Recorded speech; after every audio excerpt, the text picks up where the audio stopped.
改めて皆様、本日もようこそご参加くださいました。お寺から健康習慣を推進するヘルシーテンプルオンライン、今ですね、153名の方ですね、多くの方にご参加いただいております。いつもありがとうございます。私の担当会では仏教解説ということで、仏教の考え方をできるだけ分かりやすくご紹介しております。このヘルシーテンプルにはいろいろな方がご参加くださっておりますので、私は浄土真宗の僧侶ではありますけれども、ここでは浄土真宗にかかわらず広く仏教の考え方から日頃の生活や仕事に役立つ考え方を紹介しております。皆様の生活や仕事がより良いものとなったり、日々を安らかに穏やかに過ごすようなご縁となれば幸いです。さて、前回もですね、八正道のお話をしておりました。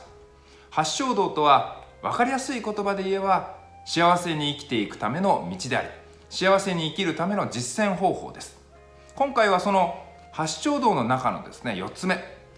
正号、正しい行いについてご紹介したいと思います。八正道の4つ目の正号とは、正しい行いのことです。正しい行いとはどういう種類があるかというとですね、5戒が挙げられています。5戒とは仏教徒が守る5種の戒めです。ですので、ここでは正号、正しい行いとして5戒をご紹介したいと思います。5戒の1つ目は不殺生戒です。不殺生戒とは生き物を殺さないということです。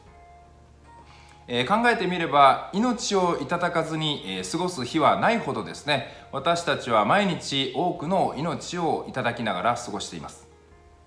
私、先日しらす丼をいただく機会があったんですけれども、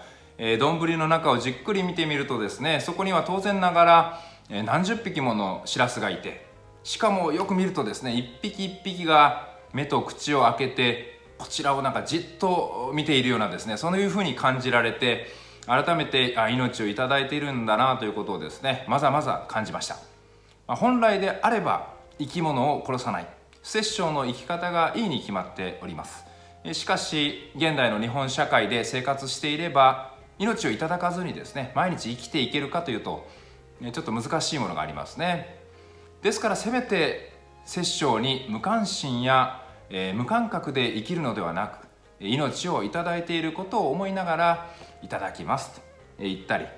虫などの生き物をできるだけ殺さないようにと配慮する、そうした心がけを日々することの大切さをですね、不殺生戒から思わされます。5戒の2つ目は、不中盗戒です。不中盗戒とは盗みをしないことです。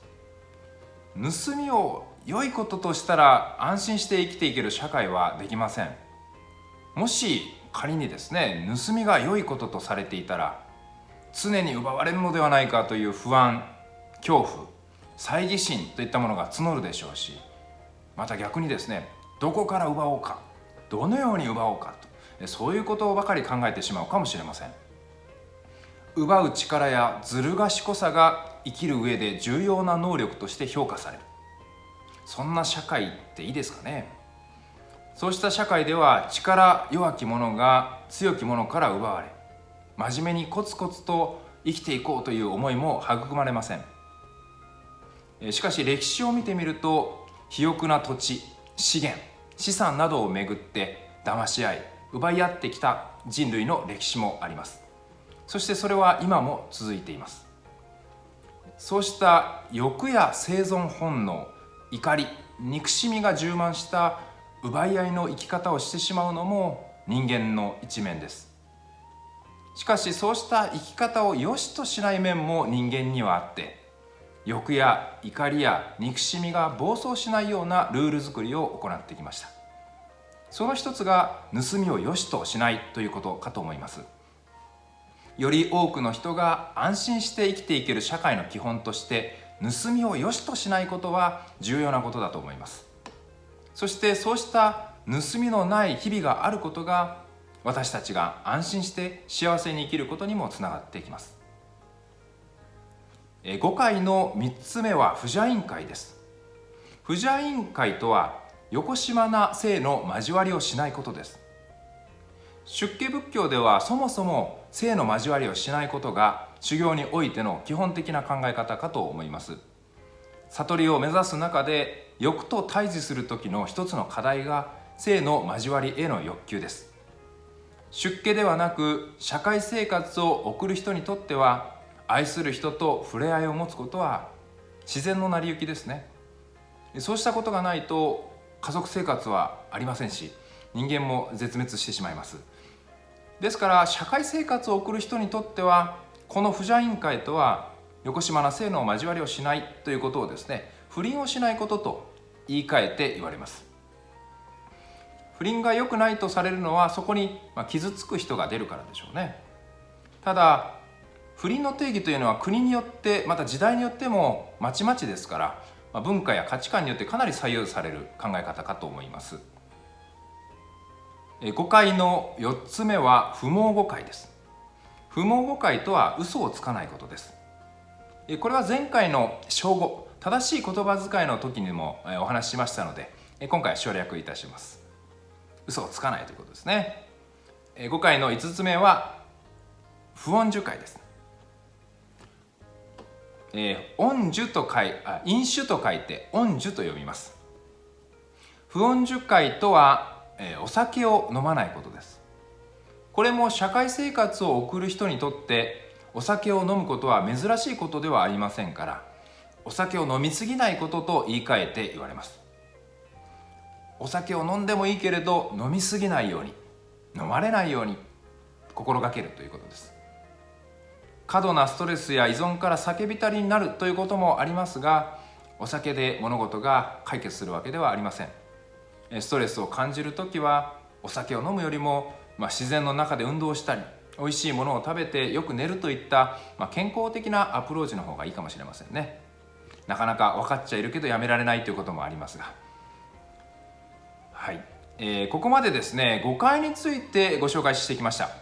八正道の称号、正しい行いとして誤解が挙げられることがあるので、今回は誤解について取り上げました。誤解をはじめ八正道を心がけ実践することが幸せに生きることにつながるというのが仏教の基本的な考え方です。戒というと守らないといけないものとか、縛られるとか窮屈なものというイメージがあるかもしれません。しかしタイで仏道を学ばれたプラユキナラテボーさんのお話から教えていただいたことは、戒を守るという考え方もありますが、戒に守られるという考え方もできるということです。これ素敵な考え方だなと思いました。仏教的な考え方を知らなかったり、考え方のトレーニングをしていなければ、私たちは欲などの煩悩にコントロールされて衝動的に行動してしまう生き方をしてしまいます。例えば欲しいと思ったものに反射的に手を出してしまう。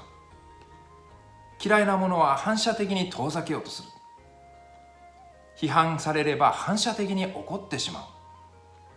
う。そうした煩悩にコントロールされたあり方は実は自由ではないんですね。自分が考えて行動しているようで、煩悩によって動かされている状態です。これを仏教では凡夫、そうした状態を凡夫と言ったりします。戒とは煩悩にコントロールされた状態から自由になろうとするものです。そして戒によって心身や生活が整えられてくるものです。ですから戒とは守らなければならないものとか不自由なものというよりは、戒に守られていると感じたり自由を感じることの方が多くなってくるんですね。戒をそうした人生をポジティブに変えていくような前向きなものとして考えると、イメージも変わるのではないでしょうか。いかがだったでしょうか。今回はですね、八正道の4つ目の称号、正しい行いについて5回を取り上げてご紹介いたしました。はい、最後にですね、ウェルビーイングダイアログカードより今日の問いです。本日の問いはこちらです。自己肯定感を高めるコツは？自己肯定感を高めるコツは？それぞれにいろいろあられますかね。この後ヘルシーテンプルオンラインにご参加の皆様と今回の話についての感想や今日の問いについてですね、対話をしていきたいと思います。ます。